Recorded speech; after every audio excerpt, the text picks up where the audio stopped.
भगवान की जैसे सभी जीवों पे कृपा होती ही है, फिर भक्तों के ऊपर ज्यादा कृपा क्यों होती है?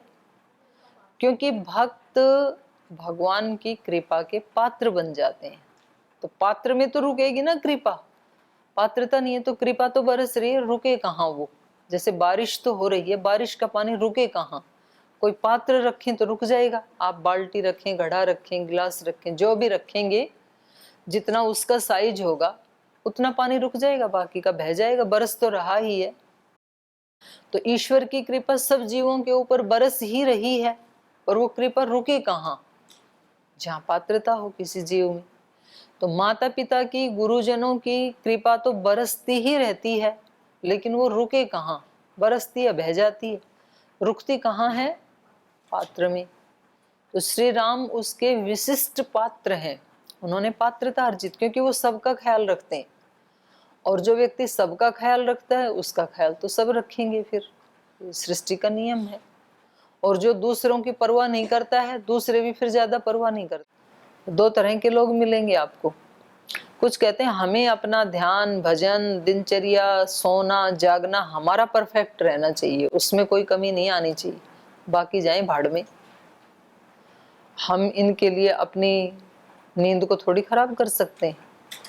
हम इनके लिए अपनी दिनचर्या को, अपने व्यायाम प्राणायाम में कोई बाधा थोड़ी ला सकते हैं। हम अपने स्वाध्याय में, ध्यान भजन में बाधा नहीं ला सकते हैं इनके कारण। तो जब ऐसे व्यक्ति सेल्फ सेंटर्ड हो जाता है, मतलब इसके दो अर्थ हैं आत्म केंद्रित होने के। एक अच्छे अर्थों में आत्म केंद्रित होना, वो तो होना ही चाहिए, और एक नेगेटिव अर्थों में आत्म केंद्रित होना, वो बिल्कुल नहीं होना चाहिए। तो यहाँ पर श्री राम जो हैं वो सबका ध्यान रखते हैं, और सबके ध्यान रखने से उनका ध्यान सब लोग वैसे ही रख लेते हैं। तो घर परिवार में भी कुछ लोग ऐसे होते हैं जो पूरे परिवार का ध्यान रखते हैं, सब लोगों की खुशियों का ध्यान रखते हैं। तो ऐसे लोग कौन होते हैं परिवार में? ऐसे लोग माँ होती हैं। माँ सबका ध्यान रखती हैं। माँ को पता है कि एक बच्चा खिचड़ी खाना पसंद करता है, एक बच्चा पराठा खाना पसंद करता है, एक बच्चा इडली डोसे खाना पसंद करता है, एक व्यक्ति स्नैक्स कुछ और खाना पसंद करता है। वो चारों को बना देती है सुबह उठ करके अलग अलग। और एक दिन कहीं माँ चली जाए और किसी और को, बापू को बनाना पड़ जाए, तो ऐसी जली कटी खिचड़ी बनाएगा, आधी कच्ची या जली हुई, और फिर बच्चे कहेंगे नहीं खाना, तो बोले चुपचाप खा लो, नहीं तो दोपहर में भी यही मिलेगी, कुछ और बनाने वाला हो नहीं। तो ख्याल नहीं रख सकते, सब में ये पात्रता नहीं होती है। एक व्यक्ति होता है पूरे परिवार का ख्याल रखता है, एक अपने पूरे प्रांत का ख्याल रखता है, पूरे देश का ख्याल रखता है, एक व्यक्ति पूरी सृष्टि के प्राणियों का ख्याल रखता है, और उन आत्माओं से भी सबसे बड़ा परमात्मा जो पूरे ब्रह्मांड का ख्याल रखता है। माने भगवान की या ब्रह्म का ब्रह्मत्व, उसकी महानता इसी में तो है कि वो सबको अपना प्रेम देता है, अपना बना करके रखता है, अपना आश्रय देता है, उनकी हर बात को सुनता है, उनकी सबकी पहुंच है उस तक। संसार में सब लोगों की पहुंच सब तक नहीं होती है। जैसे आप चलो महाराज जी तक तो पहुंच जाएंगे जैसे तैसे करके, पर मोदी तक नहीं पहुंच सकते हैं आप, वहां से भगा देंगे आपको। लेकिन ईश्वर इतनी महान शक्ति है, उसके पास सबकी पहुंच है, कोई भी जा सकता है, गरीब भी जा सकता है, अमीर भी जा सकता है, विद्वान भी जा सकता है, अनपढ़ व्यक्ति भी जा सकता है, बहुत रूपवान व्यक्ति भी जा सकता है, कुरूप भी जा सकता है, सबसे बराबर प्रीति करता है वो, इसीलिए तो वो महान है। तो क्योंकि श्री राम सबका ध्यान रखते हैं, इसलिए पिता को यद्यपि सभी पुत्र प्रिय हैं, लेकिन उनमें से श्री राम विशेष प्रिय हैं। पितु राम रति करह, पिता को श्री राम सबसे ज्यादा प्रिय हैं, विशेष अनुराग है। और कैसे लगते हैं इनको? स्वयं भू इव भूतानाम, भूत मतलब प्राणी, और स्वयं भू मतलब परमात्मा। जैसे प्राणियों के बीच में परमात्मा को सब पसंद करते हैं, शिकायत करनी हो लोगों को तो भी परमात्मा को ही करते हैं, लड़ाई झगड़ा करना हो तो भी उसी से ही करते हैं, और प्रीति करनी हो तो भी उसी से करते हैं, धन्यवाद देना हो तो भी। तो लोगों के अलग अलग, लेकिन सब उसी को ही मानते हैं। जैसे किसी को ये लगे मेरे जीवन में तो सब उल्टा पुल्टा हो रहा है, तो लोग और किसी को तो कह नहीं सकते हैं, और किसी को कहेंगे तो वो झगड़ा करेंगे। तो समझदार आदमी क्या करता है, भगवान को सारे उल्हाने देता है, बोले आपने मेरे साथ अच्छा नहीं किया। हाँ, यहाँ भी है एक, आ गई वो साध्वी अभी तो शायद, बोले आज मेरा भगवान से बहुत जमकर झगड़ा हुआ। भगवान से क्यों झगड़ा हुआ? बोले उन्होंने सब उल्टा पुल्टा कर रखा है मेरे जीवन में। तो भले ही अज्ञान से, भगवान तो किसी के जीवन में उल्टा पुल्टा करते नहीं, करते तो हम खुद ही हैं, लेकिन हम उल्हाना भी दे देते हैं, हम उसको, हम नाराज भी हो जाते हैं कि आपने मेरा ये काम नहीं किया, इसलिए कल से मंदिर में आना बंद, कल से आपका दिया जलाना बंद, कल से आपका उपवास उपासना करना बंद, क्योंकि आपने मेरा काम नहीं किया। तो भी भगवान कैसे रहते हैं?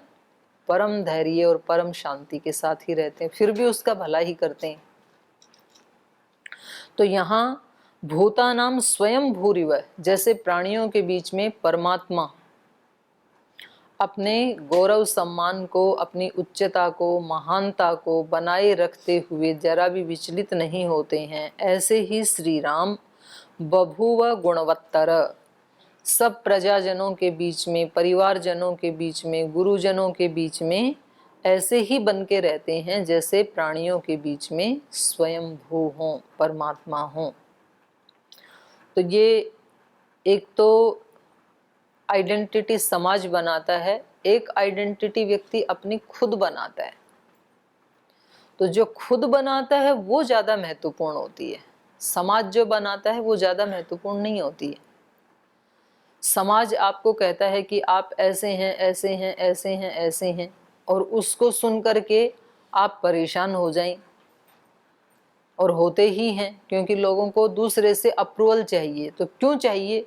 क्योंकि हमें खुद अपनी आइडेंटिटी पे उतना विश्वास नहीं होता है।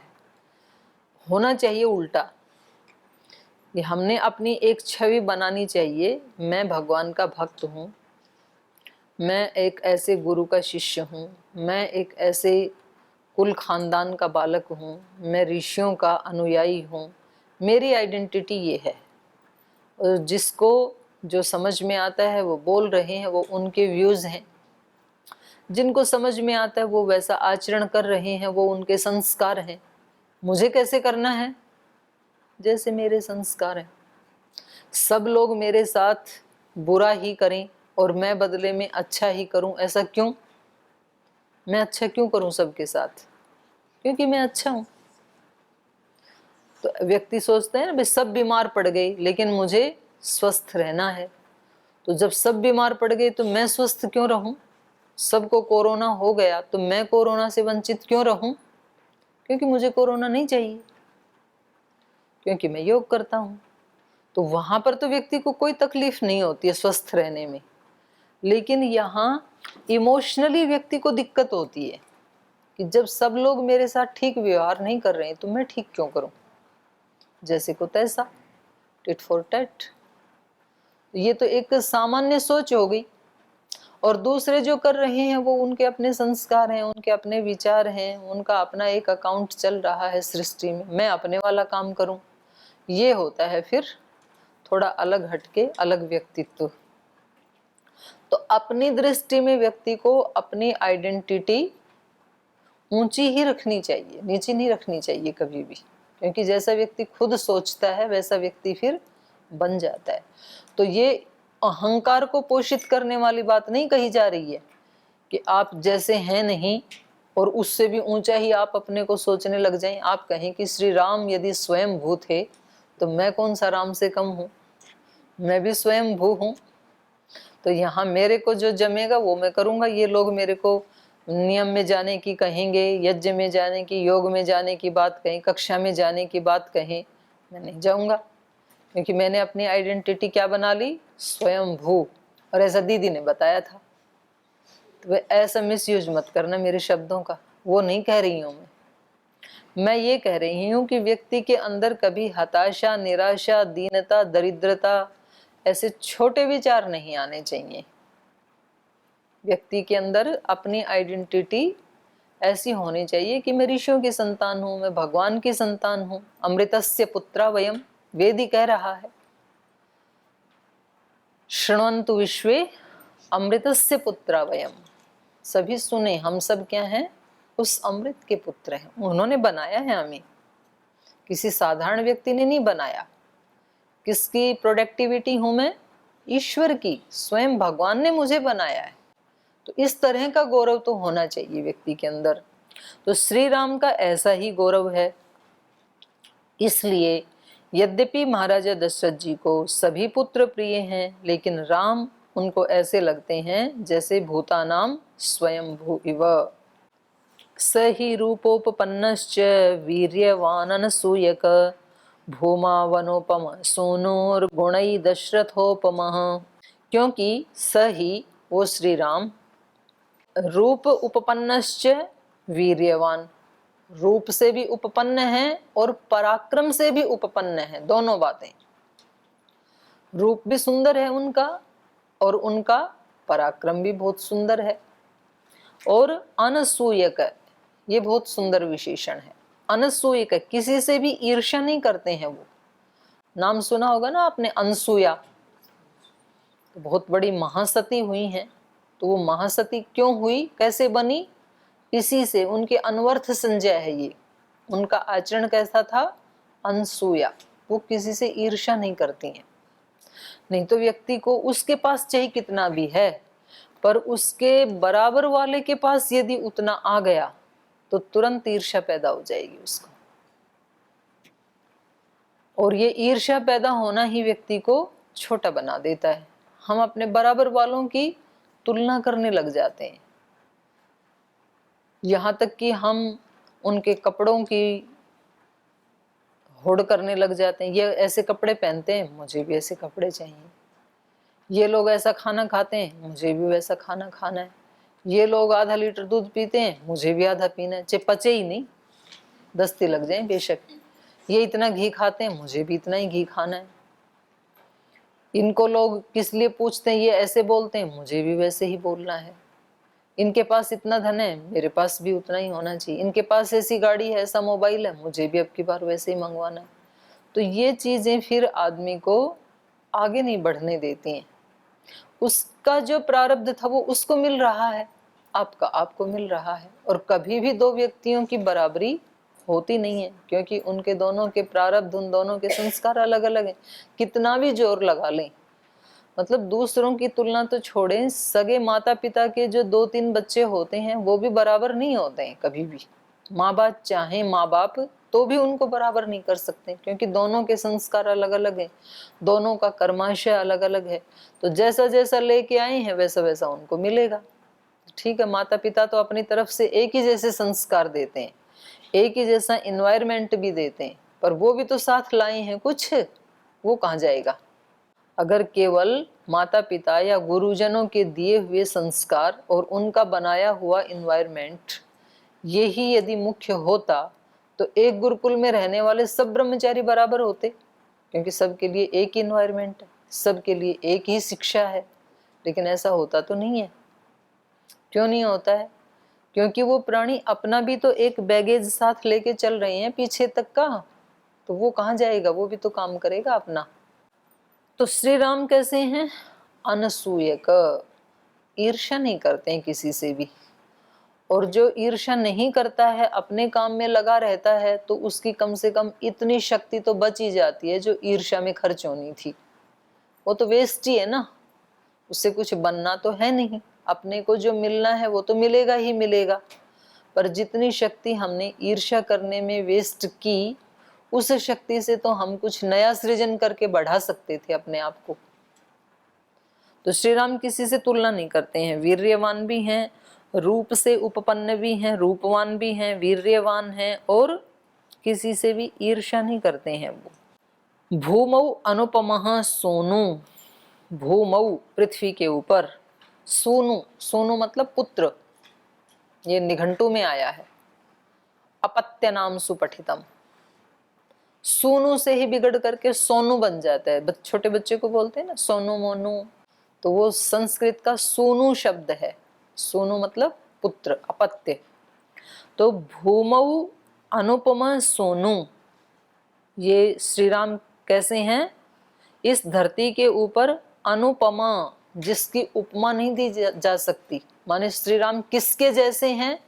कोई उपमा नहीं दी जा सकती, अपने ही जैसे हैं। श्री राम जैसा कोई भी नहीं है इस धरती के ऊपर, ऐसे हैं वो। भूमौ अनुपमा सोनो गुणई दशरथोपमा, और जो उनमें कुछ गुण हैं वो अपने पिता के जैसे हैं। उनके पिता भी पराक्रमी हैं, उनके पिता भी धैर्यवान हैं, तो कुछ गुणों में तो दशरथ के समान है, लेकिन जो उनका रूप है, जो उनका पराक्रम है, और जो उनका प्रीति करने वाला स्वभाव है, किसी से भी वो ईर्ष्या नहीं करते हैं, असूया सूया नहीं करते हैं, अनसूय हैं, तो ये उनके अनुपम गुण हैं पृथ्वी के ऊपर। स तु नित्यं प्रशांतात्मा मृदु पूर्वं प्रभाषते उच्यमानोऽपि परुषं नोत्तरं प्रतिपद्यते। स राम, वो राम, नित्यम प्रशांतात्मा, नित्य कैसे रहते हैं? प्रशांत। इसलिए एक सागर का ही नाम क्या है? प्रशांत महासागर। उसमें उसके किनारे पे तो लहरें उठेंगी, लेकिन उसका जो बीच में बहुत बड़ा भाग ऐसा है जो हमेशा प्रशांत ही रहता है, और बहुत गहरा है, वो सबसे डीप है।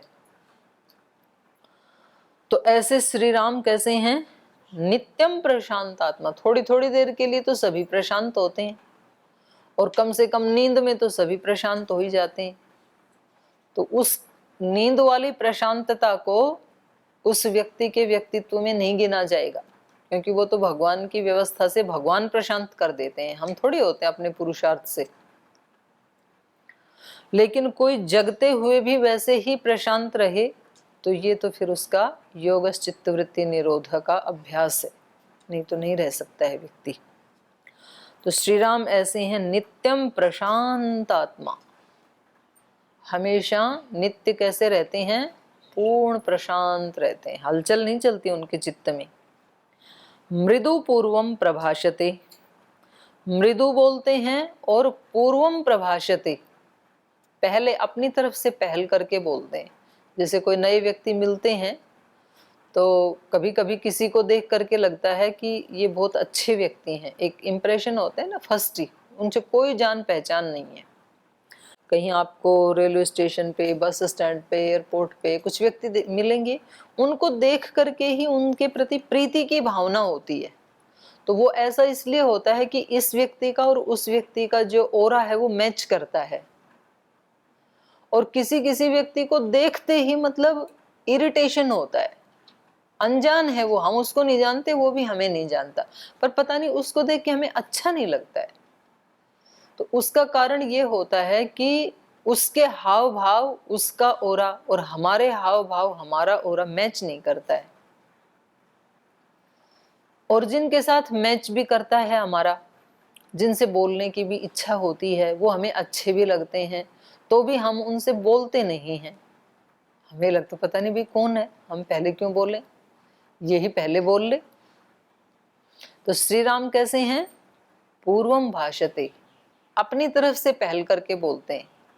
जैसे ये मैंने श्रद्धेय स्वामी जी महाराज में देखा, जैसे कभी एयरपोर्ट आदि से जाते हैं या वैसे सामान्य रूप से रास्ते में जाते हैं और लोग वहाँ किनारे पे ऐसे खड़े रहते हैं, तो महाराज जी छोटे हों तो ऐसे हाथ कर देंगे आशीर्वाद का, और बड़े हों तो ऐसे हाथ कर देते हैं, अपनी तरफ से पहल करते हैं, प्रणाम भाई, ओम भाई, आशीर्वाद देते हैं। फिर वो सारे खिलखिलाने लगते हैं, उनके चेहरे खिल जाते हैं। फिर वो इतनी देर में गाड़ी निकल जाती है, वो बताते हैं, अरे आपको पता है मेरे को ना बाबा जी ने, कभी हम दूसरी गाड़ी में होते हैं तो महाराज जी का हाथ तो दिख गया अगली गाड़ी से, फिर उसकी बात जब हम निकलते हैं तो सुनती है, तो स्वामी जी का नाम लेते हैं, आज उन्होंने मेरे को ऐसे बाय किया, हाय किया, हेलो किया, कितने खुश होते हैं, ऐसे चेहरे खिल जाते हैं उनके। और कुछ लोग एयरपोर्ट से निकलते हैं, उनको कोई नमस्ते करे, उनको पता भी लग गया नमस्ते की है, तो भी वो उधर देखते नहीं है, अहंकार। उनको भी पता है इन्होंने प्रणाम किया, वो प्रणाम लेते ही नहीं है किसी का, ऐसे जाते हैं जैसे कोई अलग ही दुनिया के प्राणी हैं। और ये प्रणाम करने वाले सब ऐसे ही छोटे मोटे लोग हैं, और वो अपने आप को पता नहीं क्या समझते हैं, ऐसे भी लोग होते हैं। और महाराज जी को कोई प्रणाम ना भी करे तो जिधर से निकलते हैं वो अपनी तरफ से कर देते हैं। तो श्री राम ऐसे हैं। पूर्वम प्रभाषते, मृदु प्रभाषते, पूर्वम प्रभाषते, अपनी तरफ से पहल करके बोलते हैं वो। उच्च मानो अपि परुषम, परुष मतलब कठोर, परुषम उच्च मानो अपि, किसी के द्वारा कठोर बोले जाने पर भी सभी लोग इनकी तरह मृदुभाषी हों ऐसा तो नहीं है। तो कुछ कुछ लोग कठोर बोलने वाले भी होते हैं, लेकिन यदि कोई इनको कठोर बोल देता है तो न उत्तरम प्रतिपद्यते, ये उसका कोई उत्तर नहीं देते हैं। भाई आपने जो बोला तो ईंट का जवाब ऐसा नहीं करते हैं, वो फूल से ही देते हैं। ईंट का जवाब भी, पत्थर का जवाब भी फूल से ही देते हैं, क्योंकि उनके पास वो है नहीं, उनके पास फूल ही हैं। तो जो महापुरुष होते हैं या जो माता पिता गुरुजन होते हैं, परमात्मा होते हैं, वो अनिष्ट करने वाले का भी अनिष्ट नहीं करते हैं, क्योंकि उनके पास अनिष्ट करने की शक्ति होती ही नहीं है। उनके पास एक ही शक्ति है, कल्याण करने की। कई बार मैंने सुना है ना महात्मा बुद्ध की कहानी आपको, कि किसी व्यक्ति ने आके थूक दिया उनके ऊपर, उन्होंने चुपचाप अपना वो पोंछ लिया, और सब शिष्यों के बीच में बैठे हुए थे, सबके बीच में अपमान, और उनके शिष्य थे आनंद, वो तो बड़े तिलमिला गए, और वो व्यक्ति ने खूब गालियां सुनाई और उसके ऊपर थूक के चले गए। और महात्मा बुद्ध ने अपना वो पूंछ लिया और चुपचाप बैठे रहे। तो उनके जाने के बाद आनंद ने कहा कि ये क्या तरीका है, आप कुछ भी नहीं बोले और हमें भी इजाजत नहीं देते हैं, नहीं तो हम ही बता देते उसको, ये कोई तरीका होता है? तो बदतमीजी है। और वो व्यक्ति को नींद आई नहीं पूरी रात, अगले दिन आया और चरणों में गिर पड़ा और खूब रो रहा। तो आनंद को फिर बुरा लग रहा कि अभी क्यों आप घड़ियाल आंसू बहा रहे हैं, नौटंकी क्यों कर रहे हैं, कल तो थूक के गए थे। तो फिर उनकी आंखें देख करके महात्मा बुद्ध ने इतना ही कहा, आनंद ये कुछ कहना चाहता है, इसके पास भाषा नहीं है। पहले दिन भी यही कहा, आनंद ये कुछ कहना चाहता है, इसके पास भाषा नहीं है। तो वो सारा उसकी गालियां सुन के, थूकने के बाद भी उसको पूछ के, अपने उसको पूछ के मुंह को फिर पूछते हैं, भाई कुछ और कहना है क्या? तो भगवान बुद्ध रिएक्ट क्यों नहीं कर पा रहे हैं? क्योंकि उनके पास रिएक्ट करने की शक्ति है ही नहीं। प्रयोग कहां से करें? उनके पास जो शक्ति बच गई वो कौन सी बच गई? प्रीति करने वाली ही बच गई, आशीष देने वाली शक्ति ही बच गई, केवल मात्र करुणा करने वाली ही शक्ति बची है उनके पास। बाकी भूंडाली सारी तब है ही नहीं, तो प्रयोग कहां से करें? तो भगवान भी किसी का अनिष्ट क्यों नहीं कर सकते? क्योंकि अनिष्ट करने की शक्ति है ही नहीं उनके पास। जिसके पास जो होगा वही तो देगा ना। तो श्री राम कैसे हैं? उच्च मानो अपि परुषम नौत्तरम प्रतिपद्यते, कोई दूसरा कठोर बोल भी देता है तो वो उसका उत्तर कठोरता से नहीं देते हैं, क्योंकि उनके पास कठोर बोलने की शक्ति है ही नहीं। और अगला जो श्लोक है वो तो बहुत ही महत्वपूर्ण श्लोक है। कथंचित उपकारेण कृतेन एकेन तुष्यति, कभी किसी ने कोई एक उपकार भी कर दिया जीवन में, एकेन कृतेन उपकारेण कथंचित, किसी भी प्रकार से एक कोई उपकार कर दिया तो उससे वो तुष्यति, तुष्ट हो जाते हैं। एक भी उनके प्रति कोई अच्छा काम कर दिया तो तुष्ट हो जाते हैं। न स्मरति अपकाराणाम, कभी दूसरे के अपकार को, मानो किसी व्यक्ति ने 99 तो अपकार किए, बुरा किया, और एक कोई अच्छा काम किया, तो वो एक को याद रखते हैं, 99 को भूल जाते हैं, काट देते हैं। न स्मरति अपकाराणाम शतम अपि आत्मवत्तया, सैकड़ों भी अपकार किए हों और एक उपकार कर दिया तो उसी से वो खुश हो जाते हैं, संतुष्ट हो जाते हैं, क्योंकि वो दूसरों को क्या समझते हैं? आत्मवत्तया, अपना ही स्वरूप समझते हैं। तो ये आज हमने श्री राम के बहुत सारे गुणों को, उनके ऊंचे चरित्र को इन श्लोकों में पढ़ा, और आगे भी ये प्रसंग चलता ही रहेगा। कभी सर्ग पूरा होने में समय लगेगा, तो इस 9वें श्लोक के साथ ही हम आज के पाठ को विराम लेते हैं। आज समय हो गया।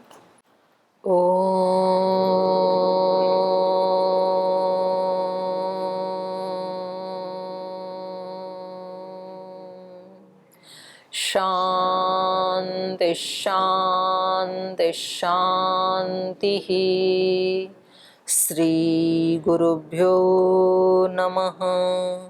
हरि के नाते से सब नाते, इससे सभी सुहाते।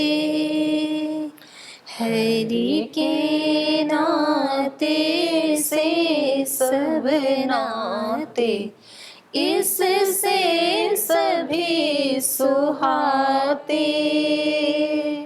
किससे वैर करेंगे प्यारे, विविध रूप धर आते। किससे वैर करेंगे प्यारे, विविध रूप धर आते। स्वार्थ बिना जो सबकी सेवा करते नहीं आघाते। स्वार्थ बिना जो सबकी सेवा करते नहीं आघाते। पर दुख दुखी सुखी पर सुख में, वो जन हरि को भाते। पर दुख दुखी सुखी पर सुख में, वो जन हरि को भाते। हरि के नाते से सब नाते, इससे सभी सुहाते। किससे वैर करेंगे प्यारे, विविध रूप धर आते।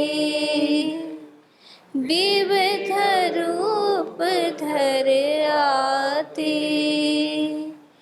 विविध